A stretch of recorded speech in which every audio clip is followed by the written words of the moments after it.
Hi అండి. రేపే కదా వినాయక చవితి.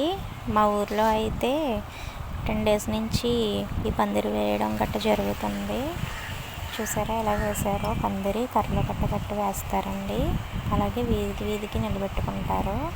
అలాగే మీకు ఇంకొకటి చూపిద్దాం అనుకుంటున్నాను, మీరు గెస్ చేయండి చూసి. ఇప్పుడు మీకు చూపిస్తున్నాను కదండి, దీన్నే కుక్కమండం అని అంటారనమాట. ఇది ఏ ఊర్లో ఇంకా తర్వాత రోజు అయితే మేము పూజ అయితే చేసుకున్నామండి. చూసారా, మేము వినాయకుడి విగ్రహాన్ని తెచ్చుకున్నామండి. ఇది కాస్ట్ 300 ఎంతో పడింది. ఇంకా పత్రి ఇవన్నీ వేసుకుంటామండి. పాలవెల్లి అయితే కట్టుకోలేదు. కొంతమందికి ఆనమా ఉంటుంది, కొంతమందికి ఆనమా ఉండదు కదండి. సో మేము కట్టుకోలేదు, ఎందుకంటే మాకు ఆనమా లేదు. ఇంకా రకరకాల ఐటమ్స్ అయితే చేసామండి దేవుడికి. కుడుములు, గారెలు, బూరెలు, సిరన్నం, పులిహోర అన్నీ చేసామండి. ఫ్రూట్స్ అవన్నీ పెట్టుకున్నాము.